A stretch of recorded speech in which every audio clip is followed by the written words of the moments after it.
So your client went super blonde and now wants some of their dimension back. For today's video, we're going to go through and blend her roots back in to help give her a little bit softer grow out and give her a little bit more dimension.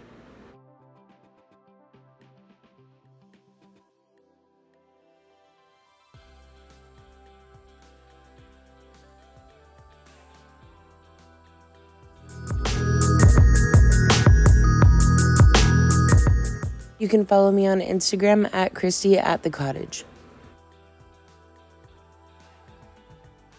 Client usually comes in pretty regularly, but we went much heavier last time, so her grow out line is much more defined. So we're gonna go talk about it right now.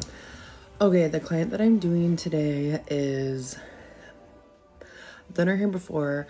Last time we did her service, she wanted to go like really heavily blonde, almost like solid blonde, but like in just doing like a partial foil. So she still has like a lot of her natural and everything, but just like the sides and like up here is like very solid, heavy, bright blonde. She kind of decided that she feels like, and I noticed this with a lot of people that like to be bright blonde, but then they want to go like very heavily blonde. It's like the next service or maybe two services after that, they're kind of like, yeah, I kind of miss the dimension or want a shadow root or whatever.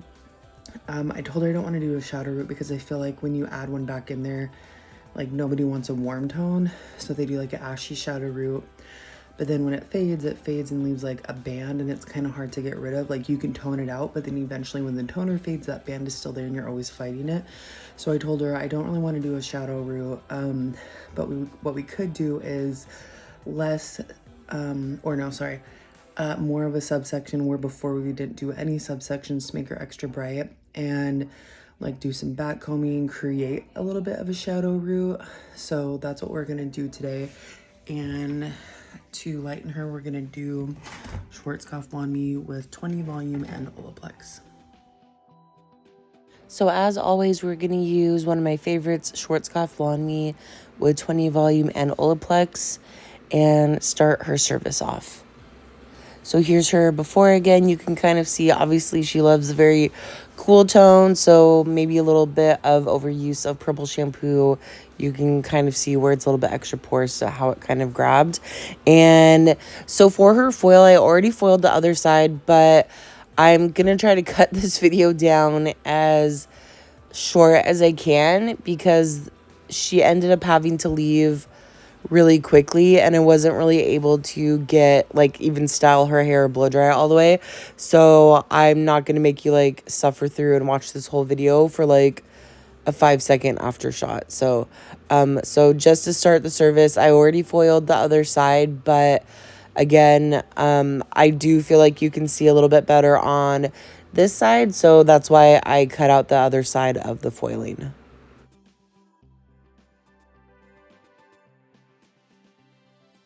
If you've never watched my videos, then you'll see that I like to foil around the hairline more vertically just because I feel like it gives more of a sun-kissed look versus having harsh lines going up the side of the head if you foil more horizontally. So for a partial foil, I usually just do maybe 2 or 3 foils, but because her hair is pretty dark and we want to make sure it blends really good, I'm going to throw a few extra foils in. So we're going to foil back behind her ear.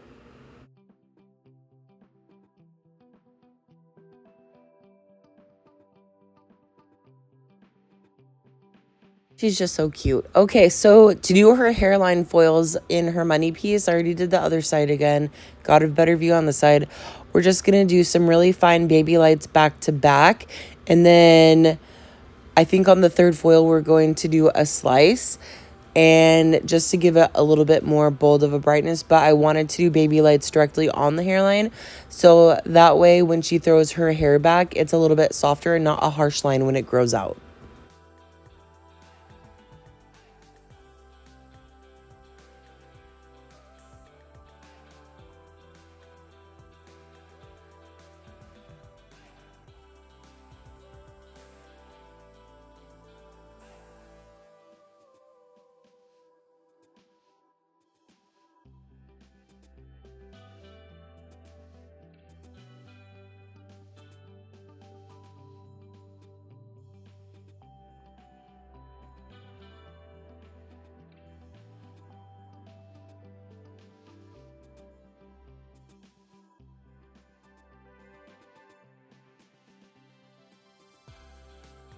Okay, so I'm asking her exactly where she parts her hair. It's either down the center or on the side. So I'm kind of sectioning it off just to make sure wherever I foil the hair that I have good coverage.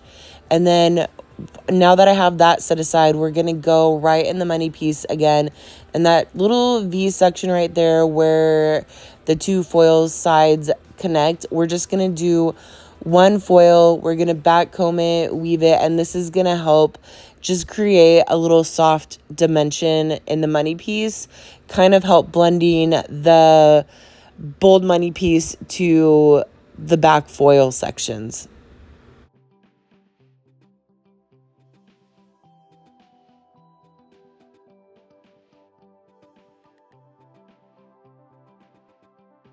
And again, same thing here. And the reason why I like doing these back comb sections a little bit right in the V triangle section connecting the two is because I don't want it to be like a brighter money piece and then not have like a transition section to the rest of her hair where it's going to be a little bit more blended.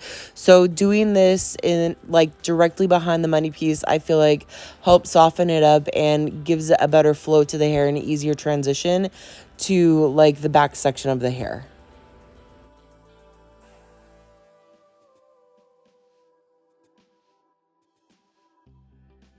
All right, now that we're into the foiling part of the service for the rest of her hair, we're just going to do a partial foil. And when I foil over, like, kind of over the side of the head in more rounded shape versus just straight down the mohawk section, I like to make sure that I'm just going over the curve of the head. And if somebody parts their hair a little bit more severe on the side, then I have to drop that side down a little bit further. So I'm going to be foiling down here and making sure that I'm foiling anything that needs to be lightened up. If I didn't foil down this far and there's a little bit more dark pieces on the side, then obviously make sure that you lighten those up nicely, but be really cautious of if you do have any pre-lightened hair that you push those pieces aside like I'm doing to make sure that you don't cause any damage. And the foil pattern that I'm going to be doing for her hair is all baby light weaves, and every other weave I'm going to be backcombing just to help blend and soften the root a little bit more. So we're just going to continue this up and over the side of her head and onto the other side with minimal subsection in between.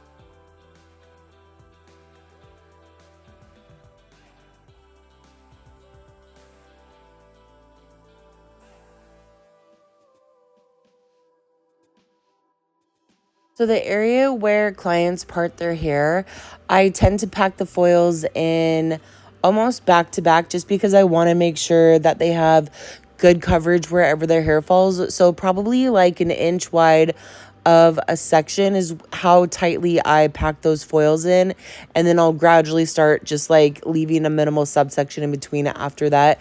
And the reason why I do that is because have you ever like blow dried a client's hair and you part their hair exactly in the same, like the perfect spot where their color shows beautifully, like on either side of however you foiled the hair, but then they part their hair how they part it and like move their hair, and then some of the blonde falls more on one side over the other. That is to help prevent that from happening. I want to make sure they have even color distribution on wherever their hair falls with that part. So I want to make sure that I'm packing those foils in at least just where they part their hair and do minimal subsection in that area to make sure they have even brightness on whatever side the hair falls, because let's be honest, like the same strands of hair is not going to fall in the same place every time. So we're just going to finish up the foil and finish foiling up the back section, and I'm going to do a little bit further down than what I normally do. So we're just going to add a few more extra foils in the back too, and then that will be it for our partial foil. And I want to say that I hope you guys charge accordingly for these foils. Like doing like minimal subsection to no subsection, baby lights, back combing. Like this is not just a standard foil. I think I charged her like, I think I want to say it's around $200 for just this partial foil with the toner and additional bleach with solution, whatever. But like a partial foil truly would be just down the mohawk section, and that's it, in my opinion. And maybe just like popping in like a few foils on the side and calling it good. But I feel like with these really intense blonding surfaces that people want, like a partial foil is not just a partial foil anymore. So make sure that you're charging accordingly. If somebody comes in and they really just want a foil down their mohawk, then yeah, I would just charge them like the basic partial foil cost for that service. But I mean, you can see all the foils that we put in. Like, that's definitely more than just a partial foil. So make sure you charge accordingly. And also, she probably took like an hour and a half to foil. That's a lot more than just a standard partial. So here we go, just checking to make sure that she's ready to rinse. And now we're going to talk about toning.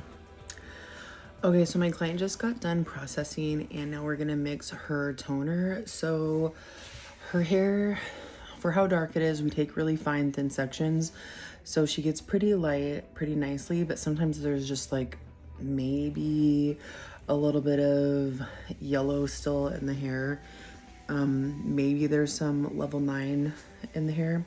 So because of that, we're gonna do just like a touch of 9V into our toning formulation.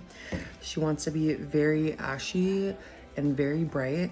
So we're going to mostly use 10A and 10PA. And then just a splash of rose gold. Okay, probably 3/4 of my formulation were the level 10s, equal parts for those. And then the rest of the formulation, I'm doing the 9V with just an unmeasurable amount of the rose gold with the processing solution. And that will sit for about 15 minutes. And the reason why I use the rose gold is to help it prevent grabbing too dark. You guys know ashy tones tend to grab really dark sometimes when the hair tends to be a little bit porous, which blonde tends to be porous, or the hairline tends to be more porous or absorb a little bit more. So I feel like adding that just literally a drop of rose gold helps prevent it from overtoning, over grabbing, and it helps keep the blonde nice and bright even though we're going ashy. Also, to prevent the hairline from overtoning and grabbing really dark, I let that sit out until maybe like the last 2 to 5 minutes. And you guys, we have a bleeder, so let's address this right now.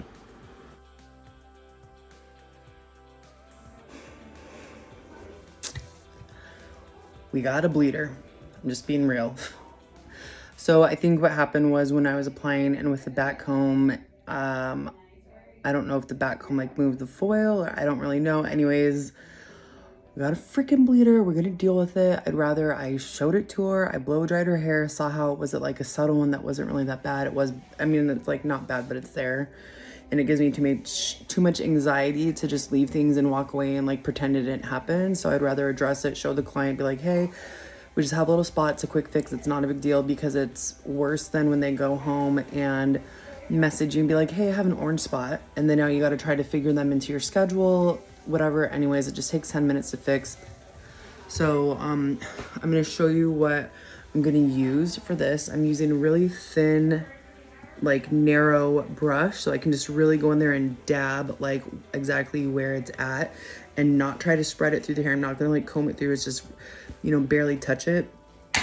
I'm going to use like just a small smidge of like 7-0 and then like maybe twice the amount of 721 just for her, because her hair is darker, but I don't necessarily want to go as dark as her hair is, because I don't want it to create an issue moving forward when we have to like retouch or bleach through her hair again.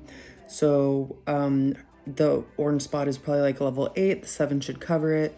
So this is what we're going to do and how we're going to fix it. The reason why I'm using Agora Vibrance over Paul Mitchell the Demi for a root shadow coverage is because I feel like it will cover better than be more translucent.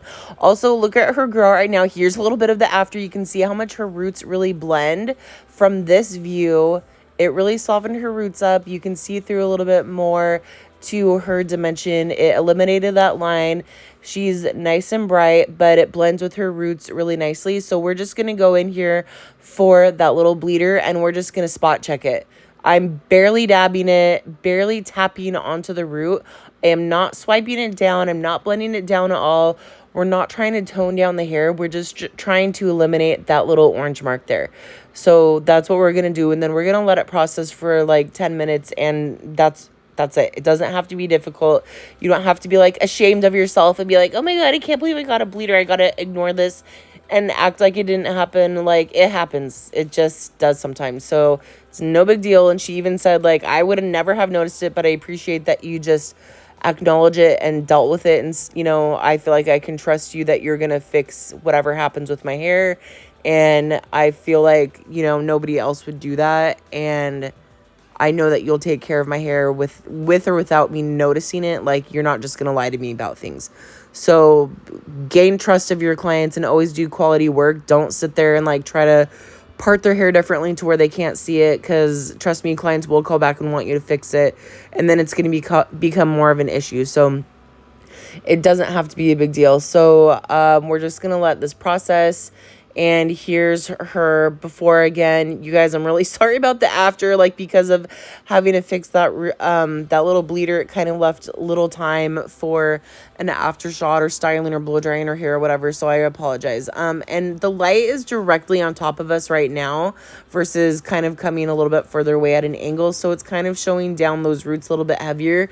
But when I kind of lift the hair up, you can see how much softer it is than laying flat against the head with the light shining directly on it. So anyways, thank you guys so much for watching. I apologize for the after. I know it sucks, but thank you for watching. Don't forget to like and subscribe.